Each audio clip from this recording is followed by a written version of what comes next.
Hello and welcome লন্ডনে বাঙালির রান্নাঘরে। আজকের রান্নাঘরে আছে ঝরঝরে চিকেন পোলাও, তাও আবার একদম সহজে প্রেশার কুকারে। কম সময়ে কম ঝামেলায়, কিন্তু স্বাদ হবে একদম দারুণ আর রেস্টুরেন্টের স্টাইলে। যদি বাড়িতেই এইভাবে পারফেক্ট পোলাও বানাতে চান তাহলে বানিয়ে নিন খুব সহজে এইভাবে। তো এর জন্য প্রথমেই গ্যাসে বসিয়ে দিয়েছি একটা প্রেশার কুকার, তাতে দিয়ে দিলাম তেল। তেলটা গরম হয়ে গেলে দিয়ে দিলাম তেজপাতা, স্টার অ্যানিস, বড় এলাচ, দারচিনি আর লবঙ্গ, আর তার সাথে দিয়ে দিলাম গোটা জিরে। কয়েক সেকেন্ড এটাকে ভেজে নেব। তো এটা ভাজতে ভাজতে বেশ একটা সুন্দর গন্ধ বেরিয়ে গেছে। এরপরে আমি এর মধ্যে দিয়ে দিচ্ছি একটা বড় সাইজের কুচিয়ে নেওয়া পেঁয়াজ। এবারে এই পেঁয়াজটাকেও আমি কিছুক্ষণের জন্য ভেজে নিচ্ছি। আর এইভাবে পোলাও বানালে যেমন চটপট তৈরি হয়ে যায়, খেতেও হয়ে যায় দুর্দান্ত। তো এটা ভেজে নেওয়ার পরে এবারে এখানে আমি দিয়ে দিচ্ছি চিকেন। আমি এখানে বোনলেস চিকেন নিয়েছি, এখানে কিন্তু হাড়ওয়ালা চিকেনও নেওয়া যেতে পারে। তো এবারে চিকেনগুলোকেও পেঁয়াজের সাথে আমি আরও একটুক্ষণ ভেজে নিলাম। তো এটা সবটা ভাজা হয়ে গেলে এবারে আমি এর মধ্যে দিয়ে দেবো আদা আর রসুন বাটা, দিয়ে দিচ্ছি এখানে বিরিয়ানি মশলা পাউডার। এবারে দিয়ে দেবো এর মধ্যে আমি গরম মশলা পাউডার, আর দিয়ে দেবো একটু লাল লঙ্কার গুঁড়ো, দিয়ে দেবো স্বাদ মতো নুন, আর দিয়ে দেবো খুব সামান্য একটু হলুদ।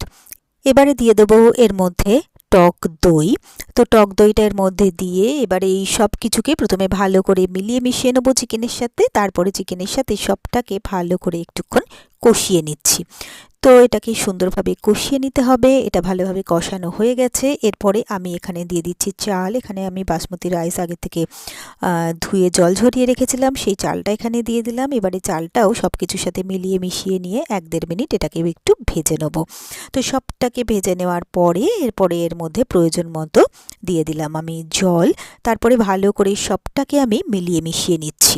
এরপরে এর মধ্যে কয়েকটা গোটা কাঁচা লঙ্কা দিয়ে দিলাম, আর দিয়ে দিলাম খানিকটা কুচিয়ে নেওয়া ধনেপাতা।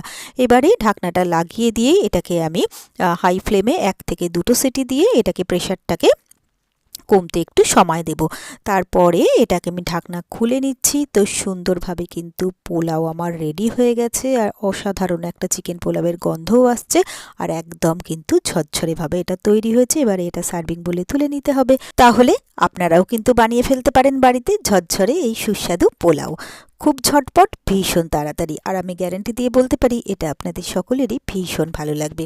আর আমার রান্নাগুলো কেমন লাগছে অবশ্যই কিন্তু কমেন্টস করে জানাবেন। ভিডিওগুলোতে লাইক করে প্লিজ আমার সাথে থাকবেন, পাশে থাকবেন। আর আমার চ্যানেলটা যদি আপনারা নতুন চেক করতে থাকেন তাহলে প্লিজ চ্যানেলটাকে সাবস্ক্রাইব করে পাশে থাকা বেল আইকনটা প্রেস করে দেবেন, তাহলে আমার ভিডিওর নোটিফিকেশান আপনারা খুব সহজেই পেয়ে যাবেন।